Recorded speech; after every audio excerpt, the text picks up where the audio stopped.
Welcome to the AI Chat Podcast. I'm your host, Jaden Schaefer. Every day, I cover cutting-edge AI news and talk with the leaders behind it, breaking down what it means for your life and business. Google's threat intel team says that they have caught the very first AI-built zero-day exploit out in the wild, and how they found it was some hallucinated CVSS scores. We'll get into all of that. Before, though, we got to talk about Satya Nadella, who just took the stand in the Elon Musk versus OpenAI lawsuit, and we get some numbers that we've never seen before about OpenAI, which are fascinating. In addition to all of that, we also have the Robinhood co-founder that just raised $275 million to put rockets and data centers in orbit by 2028 in direct competition to what SpaceX is doing, and OpenAI is dropping $4 billion on a dedicated enterprise unit. There's so much to get into. Let's dive in. First of all, the European Commission has just opened direct talks with OpenAI and Anthropic about how the AI Act applies to frontier models. Routers and AI Chat Daily both were talking about this earlier today. Brussels basically is talking to the two US labs, and it's kind of interesting. There's obviously a ton of different AI companies, but if you want to really talk about where the usage of AI is today, I mean, you could throw Gemini in there. Maybe Grok's got a little bit, but it's basically Anthropic, OpenAI, and Gemini kind of behind both of those two. So if Brussels wants to talk to someone, they're going to talk to the two biggest firms, and that's where they're going to get the biggest impact, basically. With all of these conversations, the craziest part to me, which is something that I think a lot of people that are kind of anti-regulation have been saying for a very long time, and it's a very good point, is that regulation is very slow. And the AI Act from the EU, just to put it into context how old this thing is, this was written before ChatGPT 5 and Claude Opus 4.6 existed. I think most of the regulators know this. Henna Verkunen, the EU's tech chief, has actually been talking about this as well. So I think they're all very aware of it. Basically, the problem is with a lot of these top of the line, a lot of the frontier models, right? I think the rules need to be changed a little bit. Otherwise, they're going to be directed at the wrong things. They actually need input from OpenAI and Anthropic when they're writing the spec, and they're writing how do these rules apply, which before it felt a lot more like a bunch of bureaucrats in a room with some ideas. So the good spin on this is look, they're actually talking to the industry, which I do think is important to, understand what needs to be regulated. What a lot of people are complaining about, specifically, you have people like Casey Newton, who's basically just saying that this is regulatory capture. The two biggest labs are going to start writing all of the rules. That's going to make it harder for the smaller labs and the open source teams to actually follow all of them. So it'll be interesting to see how that shakes out. The next thing I want to talk about is Cowboy Space. This is a new company. It's kind of fun. It's Baju Bhatt. It's the Robinhood co-founder, and he just closed a $275 million Series B for his company, Cowboy Space, and they did it at a $2 billion post-money valuation. Their plan is essentially to build and own rockets to put data centers in orbit, exactly what Elon Musk is going to be doing with SpaceX and what he's been talking about. This is crazy, though, because for them, they have to actually...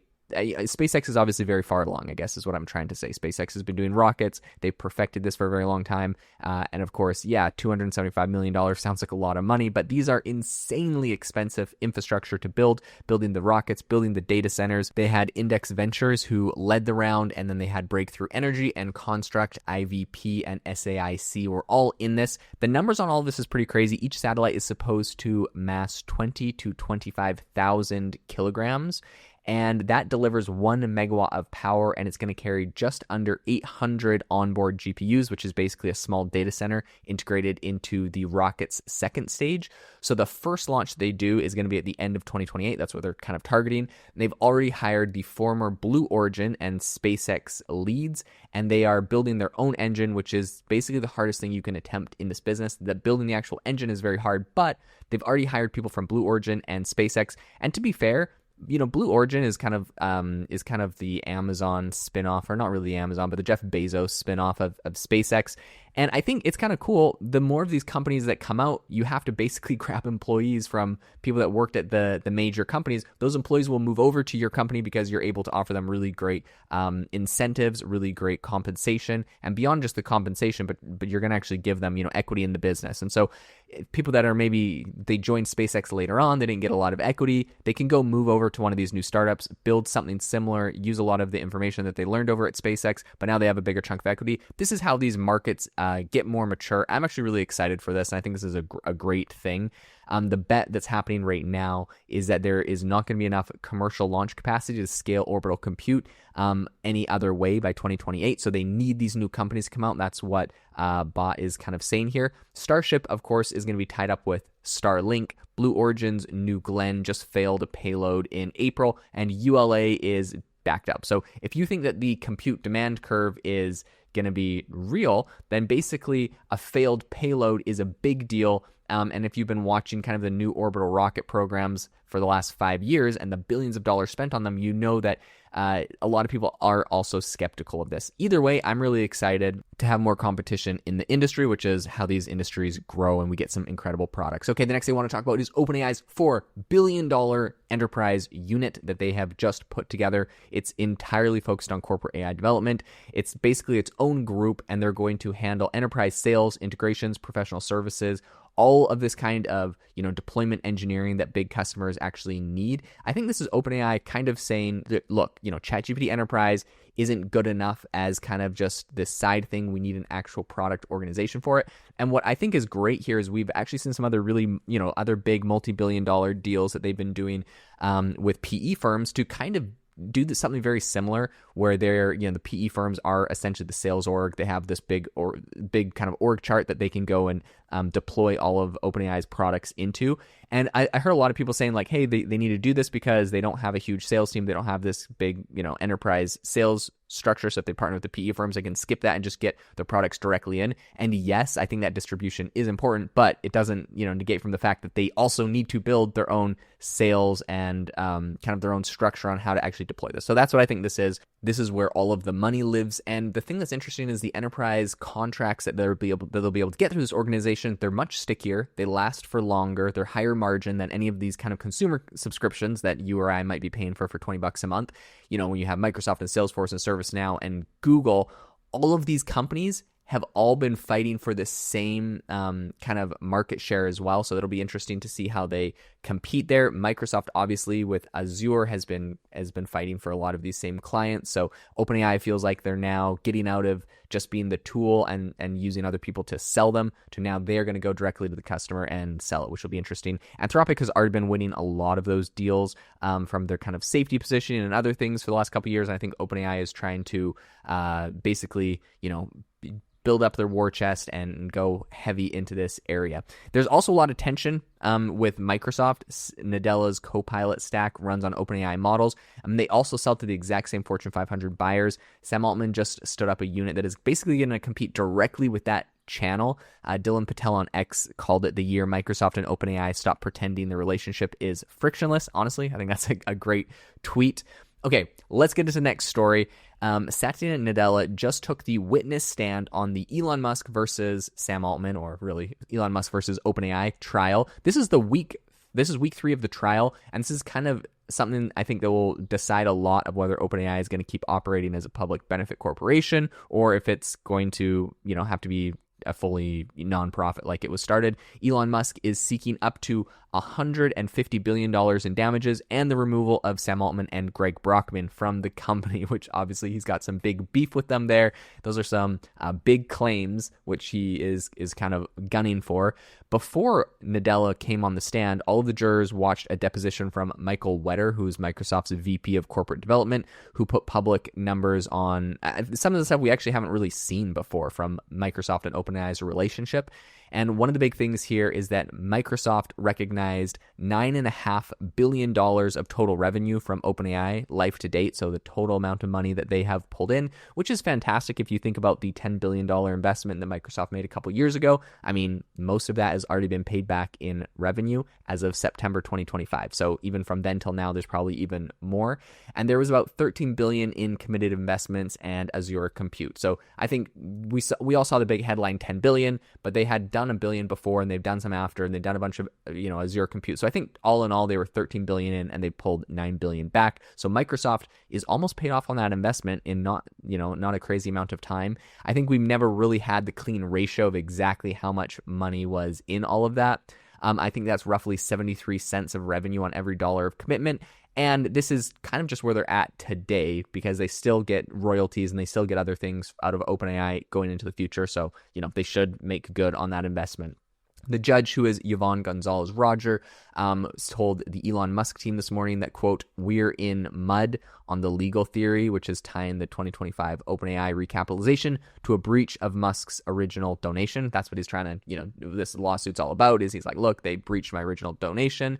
I think that's not the language that Elon Musk was hoping to hear in week 3. It'll be interesting to see the verdict on this case, but in my opinion, there was so much information that was revealed in discovery and all of the court documents and text that I'm happy the legal battle happened either way, because we got a lot of good insights into what's happening at, the number one AI firm in the country. Okay, if you're already paying for ChatGPT or Claude or Gemini or Grok or 11 Labs for audio, I would love for you to check out my software startup, which is AIbox.ai. It's something that I've personally built. It's what I recommend to my friends, and it essentially gives you access to over 80 of the top AI models all in one place. You get all of the top text models, you get Sora, you get VO, you get 11 Labs, basically everything for creating images, video, audio, even music, all of it. You can compare the prompts side by side to see what they generate, and you get it all in one place for $8.99 a month. And you also get 20% off if you get the annual plan, but either way, you get all of the top models in one place. You can consolidate subscriptions, consolidate your platforms, your logins, everything is in one place. It's amazing. So go check it out. I'll leave a link in the description to AIbox.ai. Okay, the big story we got to get into today is the Google Threat Intelligence Group. They've just disclosed today that they have intercepted what they believe is the first zero-day exploit in the wild, with the help of their LLM Gemini. Of course, everything they do is a plug for how amazing Gemini is. It's funny because we had, Claude Mythos, which found all of these exploits, and it was so dangerous. We had to, brief the White House on it, and then OpenAI's like, hey, we got one of those too that's super dangerous. And now apparently Gemini is using the playbook of, look, we're good at finding zero-day exploits as well. This one in particular was interesting. It was a Python script targeting two-factor authentication on an unnamed open-source web-based system administration tool. So they didn't tell us exactly what it was. It wasn't like, hey, we found this crazy exploit in Mozilla Firefox or something. They didn't tell us what it was, but they said how they found it. So GTIG, which is the Google Threat Intelligence Group, I'm going to remember that, but GTIG, it is describing the attackers as prominent cybercrime threat actors, and they are preparing what Google called a, quote, mass exploitation event. So there was a huge heist about to happen of data, a huge exploitation event that was going to happen. I mean, they had basically hacked the system administration tools of two-factor authentication, right? So something that everyone uses. They think their websites, their crypto, their bank accounts are all, they got two-factor authentication. They should be good. Well, if the two-factor authentication platforms get hacked, we're all doomed, and Google just stopped that with their latest model. They said they disrupted the campaign before it happened, which is probably less exciting, right? I mean, okay, people think I'm ridiculous for saying this, but it's going to be less in the news if they're like, hey, there's something really bad that was going to happen, and we stopped it. Everyone's like, okay, whatever. Meanwhile, if something really bad does happen, like a huge exploit, everyone talks about it, and then whoever fixes it is the hero. I think we should definitely give Google some hero flowers here for stopping this thing before it ever happened, though. The way they found this, though, is actually kind of funny to me. Apparently there is AI that wrote a lot of the code for the exploit, and the Google researchers flagged a, quote, hallucinated CVSS score inside of the script, which is an invented severity rating.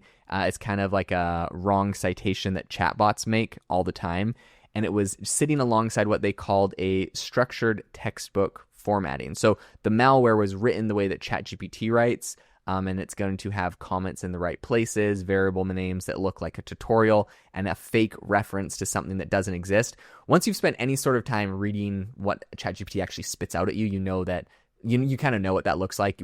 I think for security researchers in particular, we all kind of get it when there's people sending us a message and it's been written by ChatGPT. Obviously, we're like, there's all these aesthetic kind of giveaways. Security researchers see those as well.